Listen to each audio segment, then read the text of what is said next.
Friends, मैं हूं महेश महतो और आप देख रहे हैं हमारा यूट्यूब चैनल भूगोल फॉर यू। आज के इस लेक्चर वीडियो में हम लोग कक्षा 12 विषय भूगोल भारत लोग और अर्थव्यवस्था के अंतर्गत इकाई 1 अध्याय 1 जनसंख्या वितरण घनत्व वृद्धि और संगठन के चौथे पार्ट में भारत में जनसंख्या संगठन के बारे में जानेंगे। जनसंख्या वितरण घनत्व और वृद्धि के अंतर्गत यह चौथा लेक्चर वीडियो है। इससे पूर्व हम लोग पिछले 3 वीडियो में भारत की जनसंख्या से संबंधित जनसंख्या वितरण घनत्व तथा जनसंख्या वृद्धि के बारे में विस्तार पूर्वक जान चुके हैं। अगर आप लोगों ने यह वीडियो नहीं देखा है तो ऊपर आई बटन तथा नीचे डिस्क्रिप्शन बॉक्स में इसका लिंक दिया हुआ है, इसे क्लिक करके आप लोग देख सकते हैं। तो आज के सेशन में हम लोग यह जनसंख्या वितरण घनत्व वृद्धि के अंतर्गत हम लोग जनसंख्या संगठन के बारे में जानेंगे। भारत के जनसंख्या संगठन के अंतर्गत निम्न बिंदुओं के विषय में हम लोग चर्चा करेंगे या जानकारी हासिल करेंगे। जैसे पहला, जनसंख्या संगठन किसे कहा जाता है या जनसंख्या संगठन क्या है। भारत में ग्रामीण नगरीय संगठन किस प्रकार है। भारत में भाषाई संगठन का वितरण किस प्रकार है। भारत में धार्मिक संगठन किस प्रकार है। भारत में श्रमजीवी संगठन किस प्रकार है। भारत में श्रम की प्रतिभागिता दर क्या है। भारत में श्रमजीवी जनसंख्या का व्यावसायिक संगठन क्या है। तो आइए सेशन का शुरुआत करते हैं और बढ़ते हैं पहले विषय बिंदु की ओर। पहला विषय बिंदु है जनसंख्या संगठन किसे कहते हैं या जनसंख्या संगठन क्या है। जनसंख्या संगठन किसे कहते हैं या जनसंख्या संगठन क्या है। तो जनसंख्या संगठन का तात्पर्य किसी क्षेत्र की जनसंख्या के उसके विविध विशेषताओं के आधार पर वर्गीकृत करके जनसंख्या का तुलनात्मक अध्ययन करने से होता है। इसे जननांकिकीय संरचना भी कहा जाता है। जनसंख्या संगठन किसे कहते हैं। किसी क्षेत्र की जनसंख्या को उनके विभिन्न विशेषताओं के आधार पर वर्गीकृत करके का तुलनात्मक अध्ययन करना जनसंख्या संगठन कहलाता है। इसके अंतर्गत जनसंख्या के उन विशेषताओं को अध्ययन किया जाता है जिसकी माप किया जा सके, जो जन समूहों में अंतर स्पष्ट करने में सहायक हो। इसमें आयु लिंग संगठन, ग्रामीण नगरीय संगठन, साक्षरता, व्यावसायिक संगठन, धार्मिक संगठन आदि का तुलनात्मक अध्ययन किया जाता है। इस सेशन में या इस पाठ में हम लोग भारत के ग्रामीण नगरीय संगठन, भारत की भाषाई संगठन, धार्मिक संगठन, श्रमजीवी या व्यावसायिक संगठन के बारे में अध्ययन करेंगे। अगले विषय बिंदु की ओर बढ़ते हैं। अगला विषय बिंदु है भारत में ग्रामीण नगरीय संगठन किस प्रकार है या ग्रामीण नगरीय संगठन किसे कहा जाता है। भारत में इसका वितरण किस प्रकार है, देखते हैं, जानते हैं। किसी क्षेत्र में जनसंख्या को उनके निवास स्थान के आधार पर विभाजित करके उनके जननांकिकीय विशेषताओं का तुलनात्मक अध्ययन करना ग्रामीण नगरीय संगठन कहलाता है। ग्रामीण नगरीय संगठन किसे कहते हैं। किसी क्षेत्र की जनसंख्या को ग्रामीण तथा नगरीय आधारों पर विभाजित करके उनका तुलनात्मक अध्ययन करना ग्रामीण नगरीय संगठन कहलाता है। क्योंकि ये जनसंख्या की प्रमुख विशेषताएं हैं। ग्रामीण लोगों की अपनी अलग विशेषताएं होती है, वहीं नगरीय लोगों की अलग विशेषताएं होते हैं। ग्रामीण लोगों की व्यावसायिक संरचना तथा नगरीय लोगों की व्यावसायिक संरचना अलग अलग होती है। 2011 की जनगणना के अनुसार भारत की कुल जनसंख्या का लगभग 69% भाग गाँवों में निवास करती है, वहीं नगरीय जनसंख्या का प्रतिशत 31% है। भारत में लगभग 69% जनसंख्या गाँवों में रहती है तथा 31% जनसंख्या शहरों में निवास करती है। इस दृष्टिकोण से भारत की ग्रामीण नगरीय संगठन सामाजिक और आर्थिक विशेषताओं का महत्वपूर्ण सूचक है। भारत में ग्रामीण नगरीय जनसंख्या का वितरण काफी असमान रूप से है। वर्ष 2011 की जनगणना के अनुसार भारत में 6,40,867 गांव हैं, जिसमें से 5,97,608 लगभग 93.2% गांव बसे हुए हैं। वर्ष 2011 में सबसे अधिक ग्रामीण जनसंख्या का प्रतिशत हिमाचल प्रदेश में है, जहां पर 89.96% लोग गाँवों में निवास करते हैं। इसके बाद नागालैंड, त्रिपुरा, असम, उड़ीसा, बिहार, सिक्किम जैसे राज्यों में अधिक जनसंख्या गांवों में रहती है। वहीं गोवा, मिजोरम, तमिलनाडु और महाराष्ट्र में 50 से 60% जनसंख्या नगरों में निवास करती है। दिल्ली में 2.5 तथा चंडीगढ़ में 2.75% जनसंख्या गांवों में रहती है। केंद्र शासित राज्यों में दादर नगर हवेली में 53.38% को छोड़कर नगरीय जनसंख्या का प्रतिशत अधिक है। भारत में गांवों का आकार में भी भिन्नता पाई जाती है। पहाड़ी राज्यों पश्चिमी राजस्थान, कच्छ के रण में 200 व्यक्ति से कम वाले गांव हैं। वहीं केरल और महाराष्ट्र के कुछ भागों में 17,000 व्यक्तियों वाले गांव तक पाए जाते हैं। जहां तक गांवों में लोगों का संख्या का प्रश्न है तो भारत में कुछ ऐसे भी गांव हैं जहां पर 200 व्यक्ति भी रहते हैं और कुछ ऐसे भी गांव हैं जहां 17,000 तक व्यक्ति रहते हैं। भारत में ग्रामीण जनसंख्या की तुलना में नगरीय जनसंख्या का प्रतिशत काफी तीव्र गति से बढ़ रहा है, जिसका मुख्य कारण आर्थिक विकास एवं स्वास्थ्य संबंधी दशाओं में सुधार, ग्रामीण जनसंख्या का नगरों की ओर प्रवास आदि के कारण हुआ है। ग्रामीण जनसंख्या की तुलना में नगरीय जनसंख्या तीव्र गति से बढ़ रही है, जिसका मुख्य कारण क्या है? आर्थिक विकास, स्वास्थ्य संबंधी दशाओं में सुधार तथा ग्रामीण जनसंख्या के नगर की ओर प्रवास करने के कारण नगरीय जनसंख्या तीव्र गति से बढ़ रही है। नगरीय जनसंख्या के वितरण में भी देश भर में भिन्नता पाई जाती है, फिर भी सभी राज्यों और केंद्र शासित प्रदेशों में नगरीय जनसंख्या का प्रतिशत बहुत तेजी से बढ़ रहा है। भारत में भाषाई संगठन के विषय में जानते हैं। अगला विषय बिंदु है भारत में भाषाई संगठन। भाषा के आधार पर भी जनसंख्या को विभाजित करके जनसंख्या की विशेषताओं को तुलनात्मक अध्ययन किया जा सकता है। तो भारत में विभिन्न प्रकार की भाषाएं एवं बोलियां बोली जाती है। ग्रियर्सन के अनुसार देश में 189 भाषाएं और 554 के लगभग बोलियां बोली जाती थी। भारत के भाषाई सर्वेक्षण 1903 से 1928 के मध्य में गियर्सन महोदय के द्वारा भारत में भाषाई सर्वेक्षण किया गया था। उनके अनुसार भारत में 189 भाषाएं तथा 544 बोलियां बोली जाती थी। वर्तमान समय में भारतीय संविधान में 22 भाषाएं अनुसूचित है। वर्तमान समय में अनुसूचित भाषाओं की संख्या 22 है, जो यहाँ पर 10 रुपए के नोट में दिखाया गया है। यहाँ लगभग 15 भाषाओं को प्रदर्शित किया गया है। सभी नोटों में अनुसूचित भाषाओं देखने को मिलती है। वर्तमान समय में हम लोग जितने भी नोटों का इस्तेमाल करते हैं उन नोटों में 15 भाषाओं से अधिक भाषाएं, 15 से 18 भाषाएं देखने को मिलती है। भारत में अनुसूचित भाषाओं में सबसे अधिक बोली जाने वाली भाषाओं में हिंदी है। पूरे भारत में 40.42% लोग हिंदी बोलते हैं। अन्य प्रमुख भाषाओं में तेलुगु, मराठी, तमिल, बंगला, गुजराती, कन्नड़, मलयालम, उड़िया, पंजाबी, असमिया, उर्दू आदि है। वहीं सबसे कम बोली जाने वाली भाषा में कश्मीरी और संस्कृत है, जिसका प्रतिशत 0.01% है। सबसे कम बोली जाने वाली भाषा कश्मीरी भाषा तथा संस्कृत है और सबसे अधिक बोली जाने वाली भाषा जो है वह हिंदी है, जिसका प्रतिशत 40.42% है। स्वतंत्रता प्राप्ति के पश्चात भारत में भाषा के आधार बनाकर राज्यों का पुनर्गठन किया गया था। स्वतंत्रता प्राप्ति के पश्चात जैसे आंध्र प्रदेश, तमिलनाडु, केरल, ये सभी राज्यों को तेलुगु, तमिल, मलयालम के आधार पर तथा उड़िया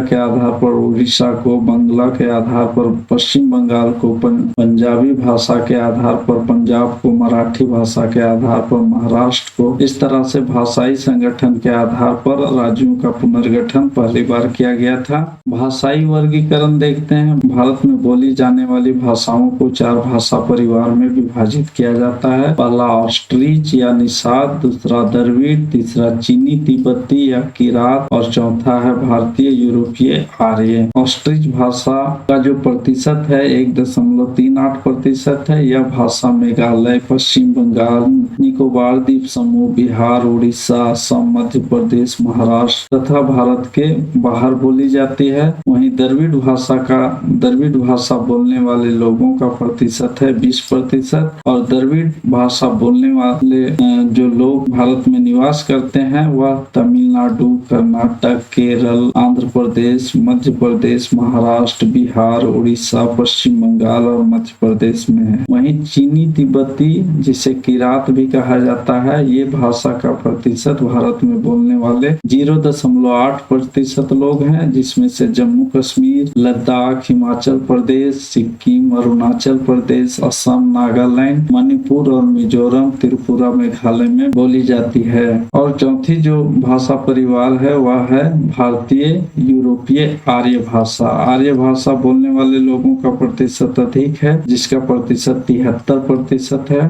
भारत से बाहर तथा जम्मू कश्मीर, पंजाब, हिमाचल प्रदेश, उत्तर प्रदेश, राजस्थान, हरियाणा, मध्य प्रदेश, बिहार, उड़ीसा, पश्चिम बंगाल, असम, गुजरात, महाराष्ट्र और गोवा में आर्य भाषा बोली जाती है। इसका प्रतिशत सबसे अधिक है 73%।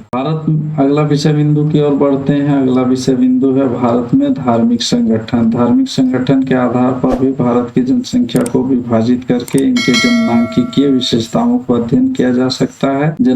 धार्मिक संगठन किसे कहते हैं? तो किसी क्षेत्र की जनसंख्या को धर्म के आधार पर विभाजित करके उनकी जननांकिकीय विशेषताओं का तुलनात्मक अध्ययन करना धार्मिक संगठन कहलाता है। भारत में मुख्य रूप से हिंदू धर्म, मुस्लिम धर्म, ईसाई धर्म, सिख धर्म, बौद्ध धर्म, जैन और पारसी मुख्य रूप से पाए जाते हैं। किसी भी देश में लोगों के सामाजिक सांस्कृतिक जीवन में धर्म का बहुत बड़ा महत्व होता है। धर्म लोगों के पारिवारिक, सामुदायिक जीवन के लगभग सभी पक्षों को प्रभावित करता है। भारत एक महान, प्राचीन एवं धर्मनिरपेक्ष देश है, जहाँ पर हिंदू, बौद्ध, जैन, सिख जैसे महत्वपूर्ण धर्मों का जन्म हुआ। भारत में ही हिंदू, बौद्ध, जैन और सिख धर्मों का जन्म हुआ। इसके साथ ही साथ इस्लाम तथा ईसाई धर्म के अनुयायी भी ऐतिहासिक काल से आकर यहाँ बस गए हैं। यहाँ यहूदी, पारसी धर्म के लोग भी रहते हैं। वर्ष 2011 की जनगणना के अनुसार भारत में निम्न प्रमुख धर्मों का प्रतिशत इस प्रकार है। भारत में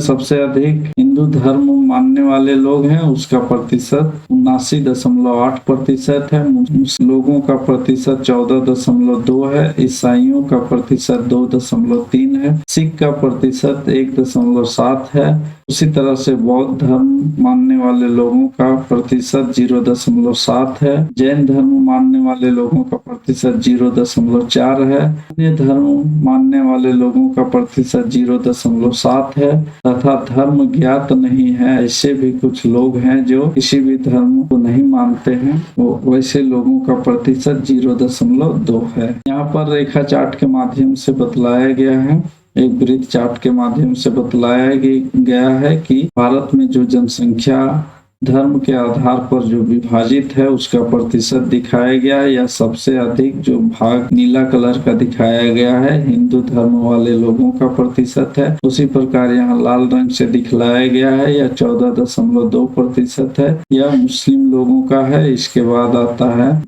ईसाई लोगों का प्रतिशत दिया गया है 2.3। उसके बाद सिख लोगों का प्रतिशत 1.7%। उसके बाद बौद्ध धर्म का दिखाया गया है 0.7%। जैन धर्म का 0.4%। अन्य धर्मों में 0.7% तथा धर्म ज्ञात नहीं है वैसे लोगों का प्रतिशत 0.2 है। बारी बारी से देखते हैं सभी धर्मों का वितरण भारत में किस प्रकार है। पहले देखते हैं हिंदू धर्म के विषय में। भारत में अधिकांश भागों में हिंदुओं की संख्या अधिक है। भारत में लगभग 300 जिलों में 60% से अधिक हिंदू हैं। केवल जम्मू कश्मीर तथा उत्तर पूर्वी भारत में हिंदू 20% से कम है। हिमाचल प्रदेश में हिंदुओं का अनुपात सर्वाधिक 95.4% है और मिजोरम में सबसे कम 3.6% हिंदू हैं। हिमाचल प्रदेश, उड़ीसा, मध्य प्रदेश, गुजरात, हरियाणा, आंध्र प्रदेश, राजस्थान, तमिलनाडु, त्रिपुरा, कर्नाटक तथा बिहार, झारखंड में हिंदुओं का अनुपात राष्ट्रीय अनुपात से अधिक है। राष्ट्रीय अनुपात अनुपात कितना है?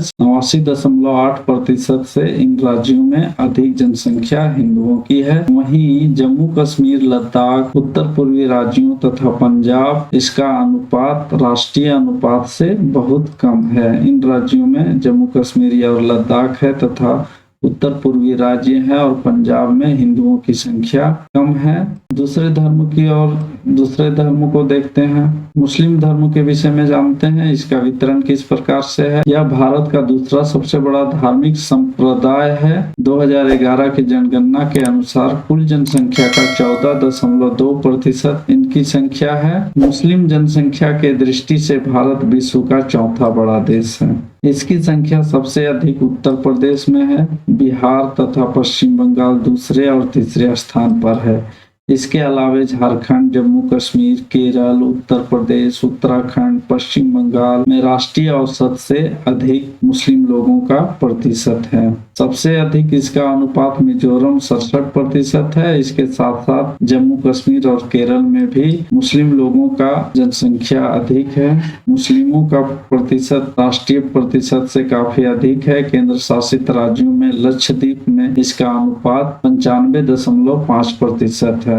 ईसाई धर्म के विषय में जानते हैं। इसका वितरण किस प्रकार है? 2011 की जनगणना के अनुसार कुल जनसंख्या का 2.3% भाग ईसाइयों की जनसंख्या है। सबसे अधिक अनुपात वाले राज्यों में नागालैंड 90.11%, मिजोरम में 87% तथा मेघालय में 70% है। दक्षिण पश्चिम में गोवा, केरल में इसका अनुपात क्रमशः 26.7 तथा 19% है। ईसाइयों की वास्तविक संख्या की दृष्टि से केरल, तमिलनाडु, आंध्र प्रदेश, कर्नाटक, बिहार, मिजोरम तथा गोवा महत्वपूर्ण राज्य हैं। सिख धर्म के वितरण के विषय में देखते हैं। सिखों की संख्या कुल जनसंख्या का 1.7% है। सिख लोगों का संकेंद्रण मुख्य रूप से पंजाब में 59.9% सबसे अधिक है। वहीं हरियाणा, हिमाचल प्रदेश, राजस्थान, जम्मू कश्मीर, उत्तराखंड के तराई में तथा दिल्ली में इसकी संख्या पर्याप्त है। बौद्ध धर्म के विषय में जानते हैं। कुल जनसंख्या का 0.7% संख्या बौद्धों की है, जो मुख्यतः महाराष्ट्र, अरुणाचल प्रदेश, सिक्किम तथा केंद्र शासित राज्यों में केंद्रित है। कुछ बौद्ध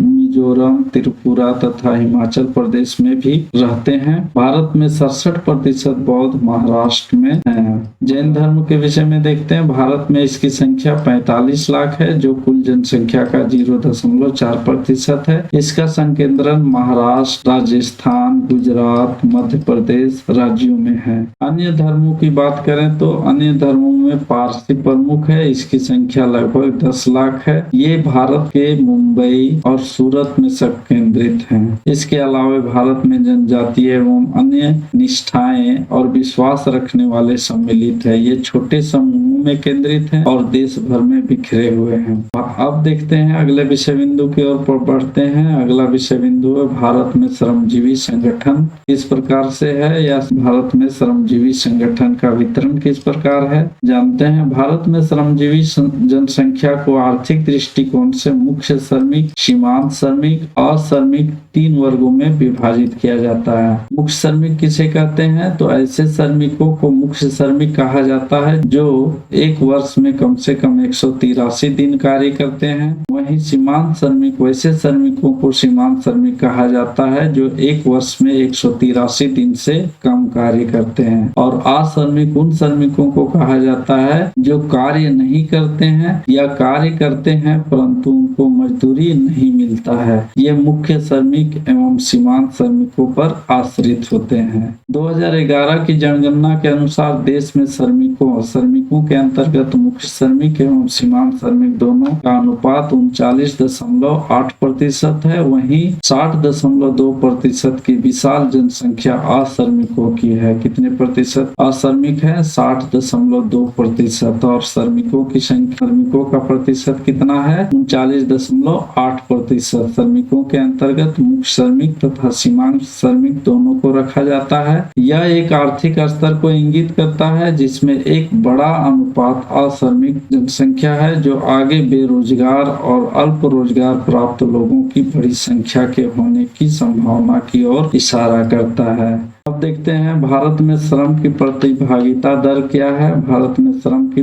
प्रतिभागिता दर का वितरण किस प्रकार है। कार्यशील या श्रमजीवी जनसंख्या को व्यक्त करने के लिए श्रमजीवी प्रतिभागिता दर के रूप में व्यक्त किया जाता है। कार्यशील या श्रमजीवी जनसंख्या को व्यक्त करने के लिए श्रमजीवी प्रतिभागिता दर के रूप में व्यक्त किया जाता है। कुल जनसंख्या में कार्यरत जनसंख्या मुख्य एवं सीमांत श्रमिक दोनों के अनुपात को श्रमजीवी प्रतिभागिता दर कहा जाता है। श्रमजीवी प्रतिभागिता दर किसे कहते हैं। कुल जनसंख्या में कार्यरत जनसंख्या के अनुपात को श्रमजीवी या प्रतिभागिता दर कहा जाता है। वर्तमान समय में कुल जनसंख्या का 30.4% मुख्य श्रमिक तथा 8.4% सीमांत श्रमिक है तथा 60.2% अश्रमिक है। इस प्रकार वर्तमान समय में आश्रितों की संख्या अत्यधिक है। यह हमारी पिछड़ी अर्थव्यवस्था का सूचक है। भारत में राज्य स्तर पर श्रम प्रतिभागिता दर में काफी भिन्नता पाई जाती है। एक और गोवा में इसका प्रतिशत 39.6 है, तो वहीं दूसरी ओर दमन और दीव में लगभग 50% तक श्रमिकों की संख्या पाई जाती है। श्रमिकों के अधिक प्रतिशत वाले राज्य हिमाचल प्रदेश, सिक्किम, छत्तीसगढ़, आंध्र प्रदेश, कर्नाटक, अरुणाचल प्रदेश, नागालैंड, मणिपुर और मेघालय है तथा केंद्र शासित राज्यों में दादर, नगर हवेली एवं दमन एवं दीव में है अधिक है। बाकी राज्यों में राष्ट्रीय औसत से कम है। भारत में श्रमजीवी जनसंख्या का व्यवसायिक संगठन किस प्रकार है। जो भी श्रमजीवी जनसंख्या है या श्रमजीवी श्रमिक है वो किन किन व्यवसायों में संलग्न है, उनका व्यवसायिक संगठन क्या है जानते हैं। कुल जनसंख्या में कार्यशील जनसंख्या द्वारा किए जाने वाले व्यवसायों के आधार पर वर्गीकृत करके जनसंख्या के विशेषताओं का अध्ययन करना व्यवसायिक संगठन कहा जाता है। सन 2011 के अनुसार भारत में श्रमजीवी जनसंख्या के व्यवसायिक संगठन निम्न इस प्रकार है, जो मुख्य रूप से कृषक, कृषि मजदूर, घरेलू औद्योगिक श्रमिक तथा अन्य श्रमिक 4 प्रमुख वर्ग हैं। यहाँ पर दिखाया गया है श्रमजीवी जनसंख्या संगठन को संवर्ग 3 वर्गों में बांटा गया है। प्राथमिक व्यवसाय, द्वितीय व्यवसाय और तृतीय व्यवसाय। यहाँ पर प्राथमिक व्यवसाय में कृषक तथा कृषि मजदूर के अंतर्गत 54.6% लोग हैं। उसी तरह से द्वितीय व्यवसाय के अंतर्गत घरेलू औद्योगिक श्रमिक जो है वह उनका प्रतिशत 3.8% है। वहीं तृतीय व्यवसाय के अंतर्गत अन्य जो श्रमिक है जिसका प्रतिशत 41.6% है। इसको हम लोग एक वृत्त चार्ट के माध्यम से देखते हैं। यहाँ पर दिखाया गया है प्राथमिक व्यवसाय के अंतर्गत 54.6% श्रमिक आते हैं, श्रमजीवी लोग आते हैं। इसमें से कृषि तथा कृषि मजदूरों को शामिल किया जाता है। दूसरा जो है द्वितीय व्यवसाय को रेड कलर में दिखाया गया है जिसका प्रतिशत 3.8 है। इसके अंतर्गत घरेलू औद्योगिक कार्यों में संलग्न श्रमिकों को शामिल किया जाता है। वहीं तृतीय व्यवसाय के अंतर्गत जितने भी अन्य प्रकार के ये 2 कार्यों को अगर छोड़ दिया जाए तो इसके अतिरिक्त जितने भी कार्य होते हैं जैसे सेवा सेक्टर हो गया, विभिन्न प्रकार के सेवा सेक्टर, इसके अंतर्गत जो श्रमिक आते हैं उसको तृतीय व्यवसाय के अंतर्गत शामिल किया जाता है। हिमाचल प्रदेश और नागालैंड जैसे राज्यों में कृषकों की संख्या बहुत अधिक है। वहीं दूसरी ओर बिहार, झारखंड, आंध्र प्रदेश, छत्तीसगढ़, उड़ीसा, पश्चिम बंगाल, मध्य प्रदेश जैसे राज्यों में कृषि मजदूर किसे कहते हैं। उन मजदूरों को कृषि मजदूर कहा जाता है जो दूसरे के खेतों में मजदूरी पर कार्य करते हैं। वैसे मजदूरों की संख्या इन राज्यों में अधिक है। वहीं दिल्ली, चंडीगढ़, पुडुचेरी में अधिकतर श्रमजीवी जनसंख्या विभिन्न प्रकार के सेवाओं में लगे हुए हैं। इन क्षेत्रों में कृषि भूमि की कमी एवं नगरीकरण और औद्योगिकीकरण के कारण गैर कृषि क्षेत्र में अधिक श्रमिक पाए जाते हैं। तो दोस्तों आज के इस सेशन में हम लोग जनसंख्या वितरण, घनत्व, वृद्धि और संगठन के अंतर्गत भारत के जनसंख्या संगठन के विषय में जाने। भारत में जनसंख्या संगठन के अंतर्गत निम्न विषय बिंदुओं से परिचित हुए, जैसे जनसंख्या संगठन किसे कहते हैं या जनसंख्या संगठन क्या है। भारत में ग्रामीण नगरीय संगठन का वितरण किस प्रकार है। भारत में भाषाई संगठन का वितरण किस प्रकार है? भारत में धार्मिक संगठन का वितरण किस प्रकार है? भारत में श्रमजीवी संगठन का वितरण किस प्रकार है? भारत में श्रम की प्रतिभागिता दर क्या है? भारत में श्रमजीवी जनसंख्या का व्यावसायिक संगठन क्या है? तो उम्मीद करते हैं दोस्तों आप लोगों को जनसंख्या वितरण, घनत्व, वृद्धि और संगठन के अंतर्गत भारत में जनसंख्या संगठन के विभिन्न विषय बिंदुओं से संबंधित यह लेक्चर वीडियो जरूर पसंद आया होगा। अगर पसंद आया है तो इसे लाइक जरूर करें तथा इस वीडियो को अपने दोस्तों के मध्य शेयर करें तथा हमारे चैनल भूगोल फॉर यू को सब्सक्राइब करके बेल नोटिफिकेशन को अवश्य दबाएं, जिससे आगे आने वाले नए वीडियो का नोटिफिकेशन आप लोगों को मिलता रहे। और इस वीडियो से संबंधित किसी प्रकार का प्रश्न या सुझाव है तो कमेंट बॉक्स में जरूर कमेंट करें। और भूगोल से संबंधित अन्य विषय बिंदुओं को अगर जानना हो तो हमारे ब्लॉग www.bhugol.net में विजिट कर सकते हैं। आप लोगों का बहुत बहुत धन्यवाद। मिलते हैं अगले नए वीडियो में, तब तक के लिए जय हिंद, जय भारत।